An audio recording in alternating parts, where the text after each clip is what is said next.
Congress party నాయకులు సంబరాలు జరుపుకోవడంలో ఏమైనా అర్థం ఉందా? అసలు ఎందుకు సంబరాలు జరుపుకుంటున్నారో తెలపాలంటూ ఒక రైతుగా భూపాలపల్లి మాజీ ఎమ్మెల్యే గండ్ర వెంకటరమణారెడ్డి ప్రశ్నిస్తున్నానని తెలిపారు.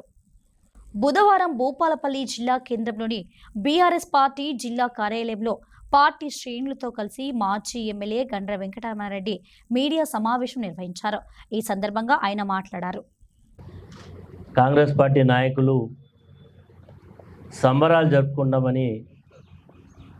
జరుపుకుంటూ పాలాభిషేకాలు చేసుకున్నారు. నేను ఈ సందర్భంగా రాష్ట్ర ప్రభుత్వ అధినేతను సూటిగా ప్రశ్నిస్తున్న ఒక రైతుగా, ఎందుకు సంబరాలు జరుపుకుంటూ ఉన్నారు? సంబరాలు జరుపుకోవడానికి ఏమైనా అర్థం ఉందా?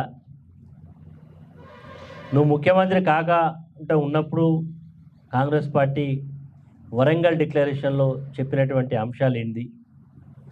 దాదాపు సంవత్సరాల కాలమైంది. అందులో ఎంతవరకు నువ్వు అమలు చేసినావో సూటిగా ఒకసారి ఆత్మపరిశీలన చేసుకుంటే బాగుంటుందని ఈ సందర్భంగా కోరుతా ఉన్నా.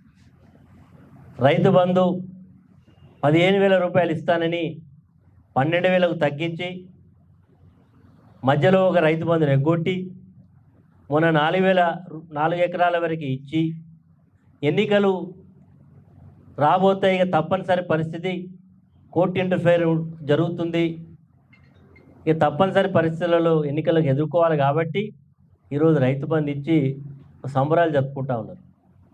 అసలు ఈ సంబరాలు జరుపుకోవడానికి ఏమైనా అర్థం ఉందా? 2 లక్షల రుణమాఫీ చేస్తానని ప్రగల్భాలు పలికినవును. ఎంతమందికి 2 లక్షల రుణమాఫీ జరిగింది? 2 లక్షల రుణమాఫీ ఒక నవ్వులాట అయిపోయింది. ఇప్పటికీ చాలామంది రైతులకు రుణమాఫీ 2 లక్షల రూపాయల రుణమాఫీ కాలేదు. అంతేకాకుండా కేసీఆర్ గారు ఒక రైతు కుటుంబం ప్రమాదవశాత్తు లేకపోతే సహజ మరణం అయితే అండగా ఉండాలని ఆ రోజు 5 లక్షల రూపాయల బీమా సౌకర్యాన్ని ఇస్తే ఇప్పటికీ ప్రభుత్వం ప్రీమియం కట్టలేనటువంటి నిస్సాయ స్థితిలో ఉండి ఆ స్కీమును ఎత్తేసే స్థితిలో ఉంది. అందుకే రైతు సంబరాలు జరుపుకునేది. రైతులు ఎన్నికల ముందు మేము అధికారంలోకి వస్తే దొడ్డు వడ్లకు సన్న వడ్లకు 500 రూపాయలు బోనస్ ఇస్తామన్నాం. ఎన్నికలు కాగానే 500 రూపాయలు దొడ్డు వడ్లకు లేదు, సన్నాలకు అన్నాం. సన్నాయి నొక్కులు నొక్కినావు. ఇప్పటికీ చాలామంది రైతులకు ఆ బోనస్ డబ్బులు పడలేదు. రైతులు తీవ్రమైనటువంటి మనోవేదనకు గురి అవుతూ ఉన్నారు. ఇట్లా చెప్పుకుంటూ పోతే రైతులకు మోసం చేసినందుక మీరు రైతు సంబరాలు జరుపుకోవాల్సిన అవసరం ఉందా అని రైతుగా ప్రశ్నిస్తున్నారు. కాబట్టి మీరు రైతుల గురించి మాట్లాడేటువంటి నైతిక హక్కును కోల్పోయిళ్ళు. రైతులు సంబరాలకు జరుపుకోవడానికి మీకు ఎలాంటి